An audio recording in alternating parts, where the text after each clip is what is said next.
Okay, for the benefit of the camera, the driver of the Hurricane is David Jones. So at the moment we're sitting in park mode, automatic fashion. So with the foot on the brake, if you pull the right lever once, it will select first gear, but it's still in automatic. We need it to be a manual car for out on the track, so we press the button and it is now a 7-speed manual car. Okay. Without a clutch pedal. So every time you pull the right one, it'll count up the gears, so it'll always tell you what gear we're in, and the left one it'll go down. Okay. The response time of the paddle shift is one of the fastest response times on any production car in the world. It's very, very rapid. You do not have to lift off the throttle to go up or down the gears. It does it, it'll automatically adjusts everything for you. I need to change the engine map to sport because we're going on a track. One awkward thing about the car from my point of view is that's the indicator. If we need to let other cars pass, like the hot lap car, Tiff or whoever, I need to somehow get up here and try to operate this whilst you are steering, but it's a bit of difficult, but we'll work it out as we go. Likewise, because of the curving track, I can't always see the cars coming fast from behind. So if you see a car coming, headlights on, hot lap car, race car, whatever, just tell me and I'll tell you which way I want you to go. Apart from that, with the foot on the brake, I am going to release the handbrake and you can just let it roll gently out into the pit lane and then pick up the throttle and just get a feel of what happens. Stating the obvious, it's obviously a powerful car, so everything you do with it has to be super smooth and progressive. So accelerate a bit and up to third, and a bit more and up to fourth,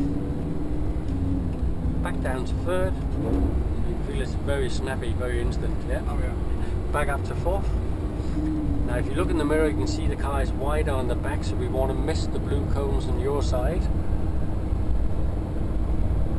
And then there's currently nobody coming, you can build the speed and curve it over towards the yellow cone up to fifth. And then as we brake up to the red cone whilst braking down to fourth gear, so right up to the red, really close, ignore the yellow one but make a sweep that gets the nose into the red cone on your side, and repeat that with a bigger sweep up to the next one. That's good. From the red over close to the last yellow, look past it and spot the green on the outside and accelerate out towards it. Up a gear, that's it, and just hold the steering, building the speed back towards the infield. Up another gear. Without braking, just ease the throttle, go in deep. Now turn towards the late apex and you feel how quick it responds to the steering. So it's a bit like a big go-kart, really. And then stay close to the blue cones. They will tighten you over towards the yellow apex marker. As you go past the yellow cone, hold the steering dead still now, don't do any steering, just accelerate. Just building the speed more and more and more. And the car will pick the line for you, it'll bring you back to the middle briefly, and then it will take you back outside. Easy. Then we need to brake a bit up to the red, come off the brake, turn towards the apex, look for the green on the outside, begin to accelerate out towards it. Sit on this line in the tarmac and follow that all the way down to the yellow cone on the left. And then go across the track to the yellow on your side and brake and continue braking harder and back to fourth gear by the time we get to the red cone. Off brake, roll it in on a balanced throttle. It gets very tight on the way out, so we want to try to miss as much of the curve as possible. And then out to the left. Building the speed again, quick burst and up to fifth, and without braking just balance the speed so we can roll it in through the corner. Relax the grip so you can be more fluid, begin to accelerate more up the hill, middle of the track, feel for the weight on your front wheel, up a gear, and then into the yellow. That's good. Now we've got Tiff coming, I think, so we're just going to brake hard and stay left for me. Take a really wide line and you will see something interesting. That's it. And here we go. Get that on the video. And then accelerate again. And building the speed more. And just keep building it over to the yellow. Tight. And now accelerate out to the green and off we go. again. So just keep building it, curving it back infield. And then ease the throttle a little bit. We're going to go round the outside, but we'll be on the bubbly stuff, so we just got to be careful. Back in front of him, over to the blue cones again. And then creep up behind the Aventador. He'll hopefully move left. And then take a tight line right. He'll go past and then he'll hopefully let us pass. Yeah, go quick burst past and then you've got to come off the power. So now lift off and come back to the left a little bit, a little squeeze on the brake, down a gear, into the yellow, turn, power, and go. Out wide. And then up a gear, sit on the line. Over to the yellow. Straight yellow to yellow. Onto the brake. Back to fourth gear. Ease the brake. Roll it in. Little bit of power.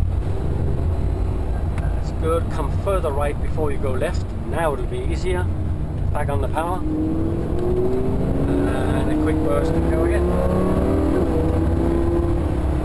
Yeah, just keep it going, we're fine. And then ease it now just a tiny bit, just so it settles into the apex. Then increase the power. Feel for the weight coming on your front wheel, telling you to steer very easily, smoothly left now. And that way it's easy, isn't it? And then brake up to the red, back to fourth gear, 2 clicks. Off the brake, smooth turn into the red, adding power, and keep it going up to the next red at this level. And as you change direction, a little bit more power, and then go, go, go. Up a gear. Sorry, Up another one. And then just ease it off. No brake, just let it roll. Turn. Add power a little bit. It'll just hold the nose in. And then let it settle along the blues so we get it balanced. Again, relax the grip on the steering so you don't do too much sawing. And then smoothly hold the steering where it is, begin to increase the power. Just adding more and more and more. And then we need to brake down here this time. So just a little bit of brake. And then turn a course close to the yellow at the point where you go past it, really close. And then accelerate.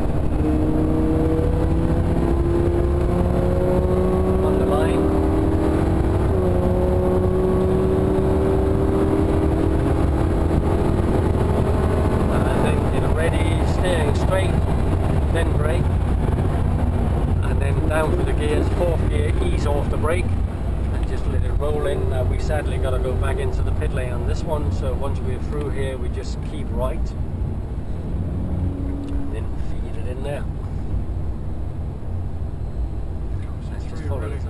Yes, it happens quickly in this one. Yeah, That's what everybody says. So I was just getting used to it. Yes. Yeah, it's quite a lot to take in this car because it happens quite fast. Yeah. So we'll go in front of the first Ferrari here, okay, and then carefully, remember the big back wing, stick the nose in and then point it back out again behind the Audi.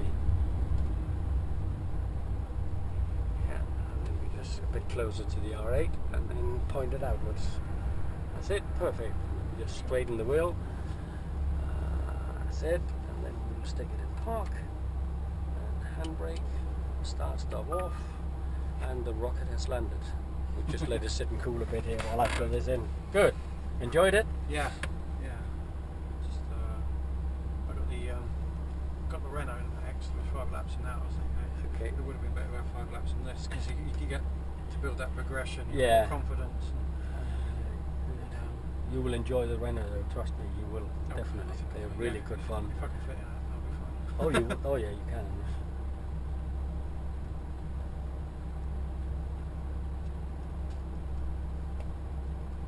Yeah, I've got the wife and kids watching right now, so when they asked me about the Lamborghini, I said, no, I didn't really get enough time in it, we need to buy one.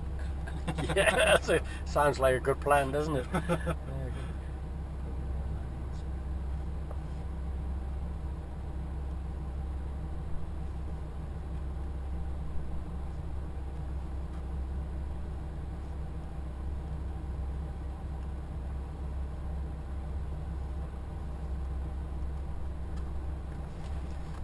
5 laps you're doing here.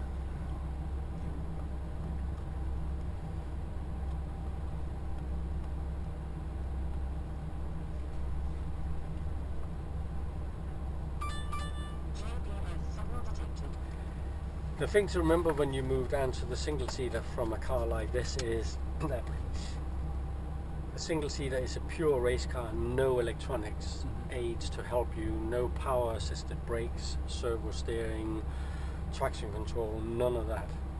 And in addition, all the weight, engine and gearbox hangs right at the back like a pendulum effect, trying to spin you wherever it can. Okay. Which is why I talk about smooth, relax the grip on the steering, because when you tense up, the shoulder muscles go tight, which means you can't steer without moving the spine. Yeah.